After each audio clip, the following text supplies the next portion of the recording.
اور اگر واقعی قرآن ایسا ہوتا، سیرت بہل جبالو، جس کے ساتھ پہاڑ چلا دیے جاتے، او قطعت بہل اردو، یا جس کے ساتھ زمین ٹکڑے کر دی جاتی، او کلما بہل موتا، یا اس کے ساتھ مردوں سے کلام کیا جاتا، بل اللہ الامر جمیعا، بلکہ سارے کا سارا کام اللہ تعالیٰ ہی کے اختیار میں ہے۔ یعنی اگر اللہ تعالیٰ کی پہلی کتابوں میں سے کوئی قرآن ایسا ہوتا جس سے پہاڑ اپنی جگہ سے ہٹا دیے جاتے، یا اس کے ذریعے سے زمین ٹکڑے ٹکڑے کر دی جاتی، یعنی اسے پھاڑ کر دریاؤں اور باغوں میں تبدیل کر دیا جاتا، یا اس کے ذریعے یا اس کی برکت سے مردے زندہ ہو کر بولنے لگتے، تو وہ قرآن ہی ہوتا جس میں یہ صفات پائی جاتی۔ اس قرآن میں وہ اعجاز ہے کہ تمام انسان اور جن مل کر بھی اس کی آیت نہیں بنا سکتے۔ اللہ تعالیٰ نے فرمایا، لو انزلنا ھذا القرآن علی جبل لرأیتہ خاشعا متصدعا من خشیۃ اللہ، اگر ہم اس قرآن کو کسی پہاڑ پر نازل کر دیتے تو یقیناً آپ اسے اللہ کے خوف سے پست ہونے والا، ٹکڑے ٹکڑے ہونے والا دیکھتے۔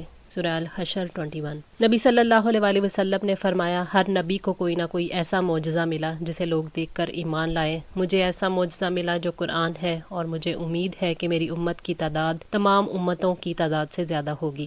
ابن کثیر۔ بل اللہ الامر جمیعا، بلکہ سارے کا سارا معاملہ اللہ تعالیٰ ہی کے اختیار میں ہے، وہ جسے چاہتا ہے ہدایت دیتا ہے اور جس کو چاہتا ہے گمراہ کر دیتا ہے، اس لیے اللہ تعالیٰ صرف وہی معجزے دکھاتا ہے جن کا تقاضا اس کی حکمت کرتی ہے۔ افلم ییأسی، کیا بھلا نہیں مایوس ہو گئے، الذین آمنوا، جو لوگ ایمان لائے، ان لو یشاء اللہ، کہ اگر اللہ تعالیٰ چاہتا، لہد الناس جمیعا، تو سب انسانوں کو ہدایت دے دیتا۔ یعنی ایمان والے کیوں نا امید ہو گئے؟ کیا انہیں معلوم نہیں کہ اللہ تعالیٰ ہدایت دینے پر قدرت رکھتا ہے؟ وہ چاہتا تو سب لوگوں کو ہدایت دے دیتا اور ساری دنیا میں لوگ صرف اسلام پر چلتے، مگر اللہ تعالیٰ ایسا نہیں کرنا چاہتا، وہ جسے چاہتا ہے ہدایت دیتا ہے اور جسے چاہتا ہے گمراہ کرتا ہے۔ ولا یزالوا، اور ہمیشہ رہیں گی، الذین کفروا، جن لوگوں نے کفر کیا، تصیبہم، پہنچتی رہے گی انہیں، بما صنعوا، اس وجہ سے جو انہوں نے کیا، قاریاتن، کوئی آفت، او تحل قریبا من دارہم، یا وہ اترتی رہے گی قریب ہی ان کے گھر کے۔ یعنی کافر کبھی نصیحت حاصل نہیں کرتے، اسی وجہ سے کافروں پر ہمیشہ مصیبتیں نازل ہوتی رہتی ہیں، ان کے کفر اور شرک کی وجہ سے، یا ان کے آس پاس کی بستیاں مصیبتوں کا شکار رہتی ہیں تاکہ وہ عبرت پکڑیں اور اپنی بدعمالیوں سے باز آ جائیں۔ اللہ تعالیٰ نے فرمایا، وَلَقَدْ أَهْلَكْنَا مَا حَوْلَكُم مِّنَ الْقُرَىٰ وَصَرَّفْنَا الْآيَاتِ لَعَلَّهُمْ يَرْجِعُونَ، اور ہم نے تمہارے آس پاس کی بستیاں تباہ کر دیں اور ہم نے پھیر پھیر کر اپنی آیات بیان کی، شاید کہ وہ لوٹ آئیں۔ سورہ الاحقاف 27۔ حتیٰ یأتی وعد اللہ، یہاں تک کہ اللہ تعالیٰ کا وعدہ آ جائے، ان اللہ لا یخلف المیعاد، بلا شبہ اللہ تعالیٰ اپنے وعدے کی خلاف ورزی نہیں کرتا۔ حسن نے کہا کہ اللہ تعالیٰ کے وعدے سے مراد قیامت ہے، اللہ تعالیٰ کے وعدے سے مراد فتح مکہ، ناگہانی آفت یا قیامت کا دن ہے۔ ابن کثیر۔ یعنی اللہ تعالیٰ نے مسلمانوں سے اور نبی صلی اللہ علیہ وآلہ وسلم سے جو فتح کا وعدہ کیا ہے وہ ضرور پورا ہوگا، کیونکہ وہ کبھی اپنے وعدے کی خلاف ورزی نہیں کرتا۔ اللہ تعالیٰ نے فرمایا سورہ ابراہیم آیت 47 میں، فَلَا تَحْسَبَنَّ اللَّهَ مُخْلِفَ وَعْدِهِ رُسُلَهُ إِنَّ اللَّهَ عَزِيزٌ ذُو انتقام، چنانچہ آپ اللہ تعالیٰ کو ہرگز ایسا نہ سمجھیں کہ وہ اپنے رسولوں سے وعدے کے خلاف کرنے والا ہے، یقیناً اللہ تعالیٰ سب پر غالب، انتقام لینے والا ہے۔ یہ اللہ تعالیٰ کی طرف سے نزول عذاب کے بارے میں تنبیہ ہے جس کا اللہ تعالیٰ نے ان کے کفر، دشمنی اور ظلم کی بنا پر وعدہ کر رکھا ہے۔ تفسیر سعدی۔ وَلَقَدِ اسْتُهْزِئَ، اور بلا شبہ یقیناً مذاق اڑایا گیا ہے، بِرُسُلٍ مِّن قَبْلِکَ، آپ سے پہلے بھی کئی رسولوں کا۔ اللہ تعالیٰ نے نبی صلی اللہ علیہ وآلہ وسلم کو تسلی دی ہے کہ لوگوں کے جھٹلانے کا غم نہ کریں، آپ سے پہلے بھی لوگ جھٹلائے جاتے رہے ہیں، آپ سے پہلے بھی کوئی رسول ایسا نہیں گزرا جس کا مذاق نہ اڑایا گیا ہو، جیسا کہ اللہ تعالیٰ نے فرمایا سورہ الحجر آیت 11 میں، وَمَا يَأْتِهِم مِّن رَسُولٍ إِلَّا كَانُوا بِهِ يَسْتَهْزِئُونَ، اور ان کے پاس کوئی رسول نہیں آتا تھا مگر وہ اس کا مذاق اڑاتے تھے۔ آپ صلی اللہ علیہ وآلہ وسلم کی مشرک قوم آپ کو جھٹلاتی ہے تو دراصل اللہ تعالیٰ کی آیات کو جھٹلاتی ہے۔ ان کی اذیتوں پر صبر کریں اور اپنے رب کے حکم پر ثابت قدمی سے عمل کریں اور انہیں برے انجام سے ڈراتے رہیں۔ فَأَمْلَيْتُ، تو میں نے ان کو مہلت دی، لِلَّذِينَ كَفَرُوا، ان کو جنہوں نے کفر کیا، ثُمَّ أَخَذْتُهُمْ، پھر میں نے انہیں آ پکڑا، فَكَيْفَ كَانَ عِقَابِ، تو کیسا تھا میرا عذاب۔ یعنی پھر ایک مدت تک میں نے ان کو مہلت دی جنہوں نے رسولوں کا انکار کیا، یہاں تک کہ انہیں یقین ہو گیا کہ انہیں عذاب نہیں دیا جائے گا، لیکن پھر انہیں مختلف طرح کے عذابوں میں پکڑ لیا گیا۔ اللہ تعالیٰ کی سزا بڑی سخت اور اس کا عذاب بڑا دردناک ہے۔ وہ لوگ جو آپ کو جھٹلاتے ہیں، آپ کا مذاق اڑاتے ہیں، وہ ہماری دی ہوئی مہلت سے دھوکے میں مبتلا نہ ہوں۔ ان کے سامنے ان سے پہلے گزری ہوئی قوموں کا نمونہ موجود ہے، لہٰذا انہیں ڈرنا چاہیے کہ کہیں ان کے ساتھ بھی وہی سلوک نہ کیا جائے جو گزشتہ نافرمان قوموں کے ساتھ کیا گیا۔ تفسیر سعدی۔ حضرت ابو موسیٰ رضی اللہ تعالیٰ عنہ نے بیان کیا کہ نبی صلی اللہ علیہ وآلہ وسلم نے فرمایا، اللہ تعالیٰ ظالم کو چند روز دنیا میں مہلت دیتا رہتا ہے، لیکن جب پکڑتا ہے تو پھر نہیں چھوڑتا۔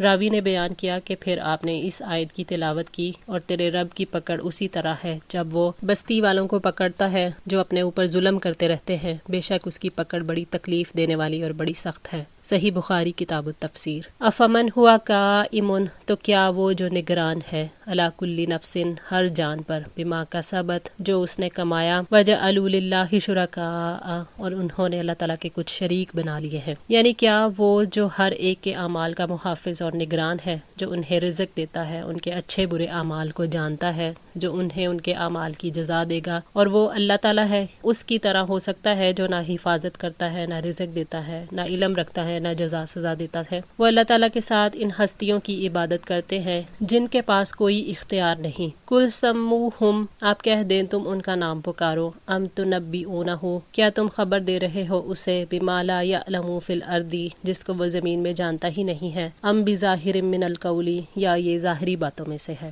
یعنی اے رسول صلی اللہ علیہ وآلہ وسلم، آپ ان سے کہیں کہ تم ان ناموں کو پکارو جو تم نے اپنے بتوں کے رکھے ہوئے ہیں، تاکہ ہم بھی ان کے حالات جان لیں۔ اللہ تعالیٰ فرما رہے ہیں کہ اگر ان ناموں کے پیچھے کوئی حقیقت ہے تو اللہ سے زیادہ اسے کون جان سکتا ہے؟ اللہ کے علم میں تو ایسا کوئی وجود ہے ہی نہیں۔ اب اگر تم اسے حقیقی وجود قرار دو گے تو اس کا مطلب یہ ہے کہ تم نہ صرف یہ کہ اللہ سے زیادہ علم رکھنے کا دعویٰ کرو گے، بلکہ مطلب یہ ہوگا کہ معاذ اللہ کو اس کا پتہ بتا رہے ہو۔ تو اس سے بڑی جہالت اور کیا ہو سکتی ہے؟ اور اگر ان ناموں کے پیچھے کوئی حقیقت نہیں ہے تو یہ سب باتیں ہی باتیں ہیں۔ بہرحال دونوں صورتوں میں یہی ثابت ہوتا ہے کہ تمہارا شرک کا عقیدہ بے بنیاد ہے۔ حقیقت یہ ہے کہ آپ لوگوں نے کچھ نام گھڑ لیے، پھر خود ہی انہیں نفع اور نقصان پر قادر سمجھ لیا، پھر انہیں پوجنے لگے۔ تمہارے پاس نہ اس کی کوئی عقلی دلیل ہے نہ نقلی، محض تمہارا وہم ہے۔ بل زین للذین کفروا، بلکہ جن لوگوں نے کفر کیا ان کے لیے خوشنما بنا دی گئی ہیں، مکرہم، ان کی مکاریاں، وصدوا عن السبیل، اور وہ سیدھے راستے سے روک دیے گئے۔ یعنی اللہ تعالیٰ نے ان کے کفر، شرک اور تکذیب کو ان کے لیے مزین کروا دیا ہے، یعنی وہ خود صراط مستقیم سے نہیں رکے، انہیں روک دیا گیا ہے۔ اس راستے سے جو جنت تک پہنچاتا ہے، انہیں حق کے راستے سے روک دیا گیا ہے، اس لیے وہ اس سے دور ہو گئے، اس لیے انہوں نے ہدایت نہیں پائی۔ وَمَن يُضْلِلِ اللَّهُ، اور جسے اللہ تعالیٰ گمراہ کر دیتا ہے، فَمَا لَهُ مِنْ هَادٍ، پھر اسے کوئی راہ دکھانے والا نہیں۔ یعنی جس کو اللہ تعالیٰ دین اسلام سے بھٹکا دے، جسے اللہ گمراہ کر دے، اسے کون ہدایت پر لا سکتا ہے؟ کیونکہ کسی کے اختیار میں کچھ نہیں۔ اللہ تعالیٰ نے فرمایا، وَمَن يُرِدِ اللَّهُ فِتْنَتَهُ فَلَن تَمْلِكَ لَهُ مِنَ اللَّهِ شَيْئًا، اور وہ شخص کہ اللہ تعالیٰ جس کو فتنے میں ڈالنے کا ارادہ کر لے تو آپ اللہ تعالیٰ سے اس کے لیے ہرگز کسی چیز کے مالک نہیں ہوں گے۔ سورہ المائدہ 41۔ اللہ تعالیٰ نے نبی صلی اللہ علیہ وآلہ وسلم سے فرمایا، اِنَّكَ لَا تَهْدِي مَنْ أَحْبَبْتَ